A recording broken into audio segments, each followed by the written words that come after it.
The Minister joins us now virtually to talk more about these issues. Minister Godongwana, thanks for your time. Welcome to Morning Live. Morning. Thank you for your time, for giving me this opportunity. Let me first start off by asking whether we've captured what you've said correctly. You have captured what I was quoted to have said correctly, not what I said. So this is an opportunity for us to get into that conversation then, Minister. And then, just reading through some of the reports and what's being said, the Democratic Alliance releasing a statement over the weekend talking about the public financial crisis, saying that there was an urgent meeting between yourself, the President, and the Governor of the Reserve Bank, Lesetja Kganyago, and this pointing to this public financial crisis that we find ourselves in. Is that correct? And if so, to what extent is the country under pressure here? Let me confirm that we did meet with the President and the South African Reserve Bank.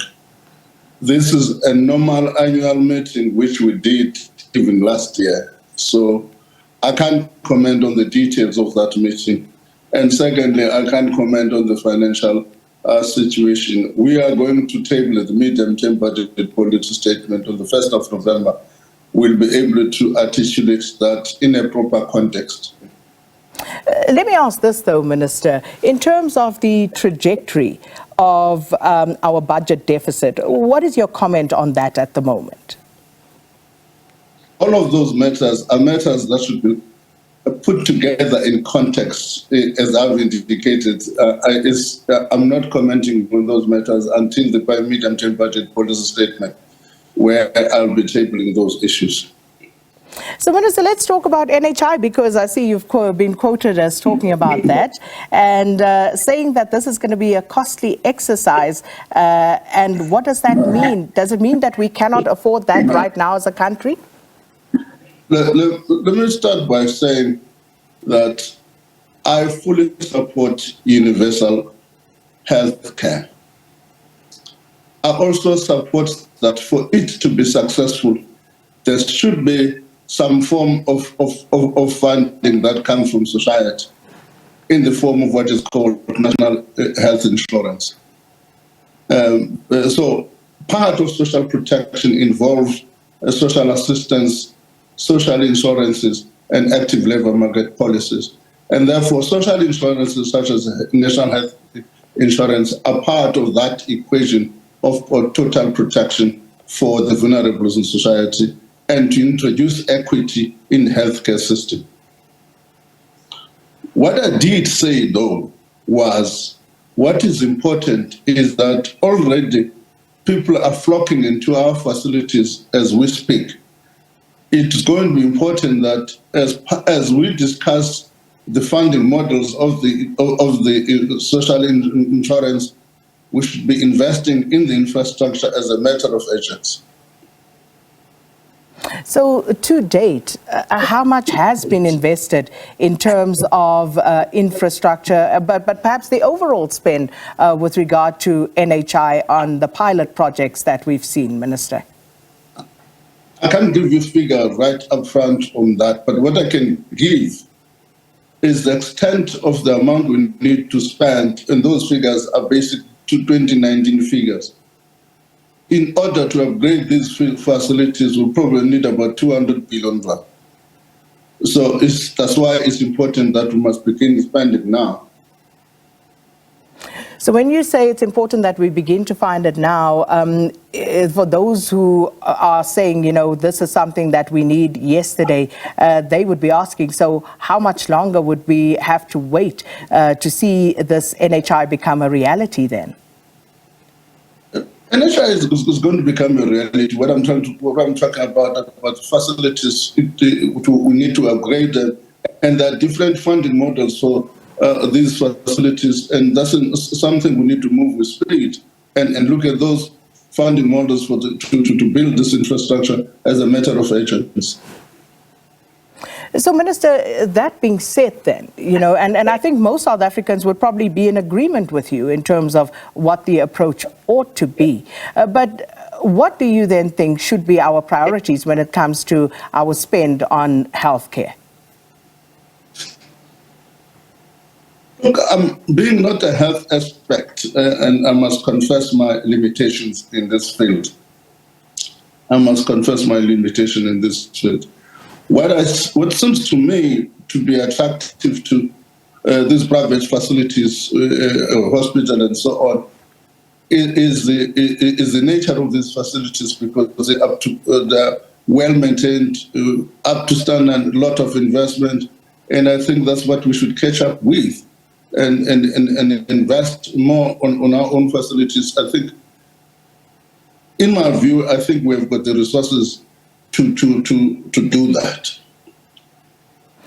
So to that point, Minister, there's a lot of talk, a lot of investigations being done by media as well around facilities that where the work starts and is never finished.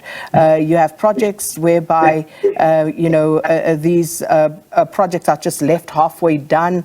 Some are just standing fallow, and it's seen as wasteful expenditure a lot of times, and this, of course, due to various reasons. Some of them have to do with pure thuggery that unfortunately creeps in when these projects take off. So in that regard, Minister, are you concerned that we may see a lot more overruns in terms of the costs that you project and where we might find ourselves ultimately? I think in those circumstances, we need more information for people to provide us with those facilities so that we should be able to hold people to account. Part of the difficulty, if we don't know about these things and we can't hold people to account, there will be a continuation of that behavior. The key is to make sure that there's value for money, there's an efficiency in the provision of these services. And then where people don't provide that quality of service in upgrading of infrastructure, we should be able to take action. So speaking of value for money, Minister, in looking at the spend on the pilot projects with regard to NHI to this point, do you think that we have received value for money? And what are the lessons that we've learned from what has happened so far? It's a matter we need to discuss with the Department of Health to check I've not had any interaction with them to do a proper evaluation. I would be misleading the public if I go into detail, as we've not finalized that discussion with them to be able for me to make an appropriate judgment call. So obviously, this is something that is going to be some years in the making still. But with regard to the policy position, for example, as espoused by the ANC's outcomes from their elective and policy conferences, how does this square with what the ANC is probably expecting government to do with regard to the rollout of NHI? The ANC makes broad policy positions, and those broad policy positions have got to be transformed into actionable plans by its deployees, which include myself in this regard. So what we need to be doing, and which I think we are waiting for the finalization of the legislation for the other nitty-gritties, but for the infrastructure, I do believe that we don't have to wait for the finalization of the legislation. So we'll park that one there, because I think there's still a lot to be discussed on the NHI. And of course, your position is clear at this point in terms of the affordability of the fiscus to implement it at this point. But Minister, if we move on to the issue of cadre deployment, and saw this headline, ANC cadre deployment would kill Treasury, Godongwana. So on that issue of cadre deployment, Minister, what is your position? Let me just say, cadre deployment is an important policy instrument of the ANC. And that policy I fully support.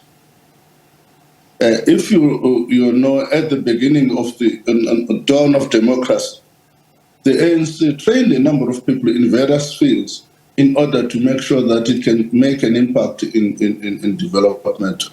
To people like Lesecha Khanyapo, Ramos, and all of those people in local government, Twazamile Bota, and all of those people were trained to be able to develop in different fields. Twazamile Bota to focus on local government. That was part of a targeted deployment policy. What I said is that that's an important instrument. But like all instruments, if it is placed on hands that are not well trained, it could be disastrous. That's the first point that I said. The second point that I said is that there are practical examples where this has happened, particularly at local government. We need to examine that, whether that it has been done properly. And thirdly, that in certain circumstances, there are specific skills that are required. And therefore, if the deployment is not placed in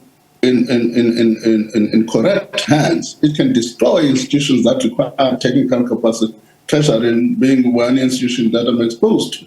So the key issue element here is to place this important backbone of transportation, of transformation in capable hands so that the deployment gives effect to the intended goals of transformation.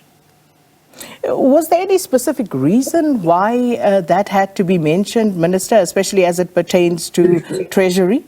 I was responding to a question. Mind you, I had a long-range interview of about an hour with Carol Patton during the News 24 conference of some sort. So we had this almost long interview. She touched on a number of questions, of important policy questions, and I was responding to those important policy questions. Because the reading of it, at least, this is, of course, a subjective matter, but just reading of it, my reading of it was almost to read that this is almost to protect what's happening at Treasury, to say, you know what, cadre deployment can perhaps happen and work elsewhere, but leave Treasury alone. How do you respond to people who read that into this? No.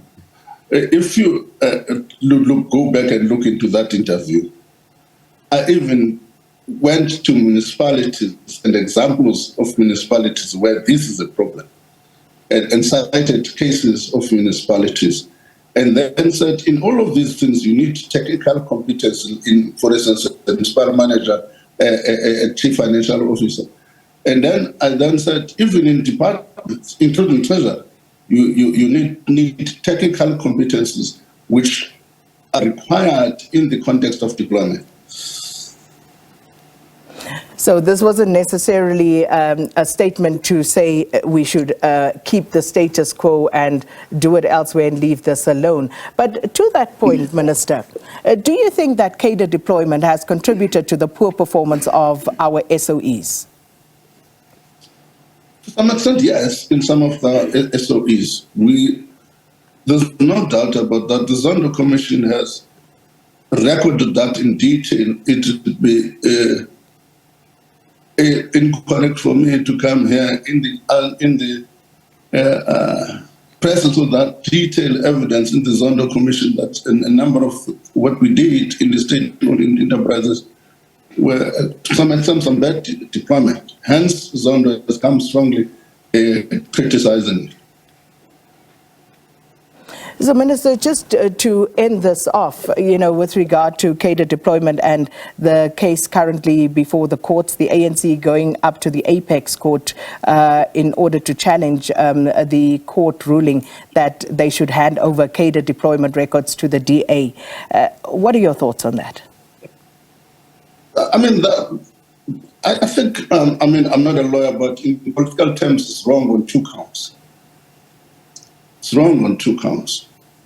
It is incorrect to say you must reveal your own records to your competitor.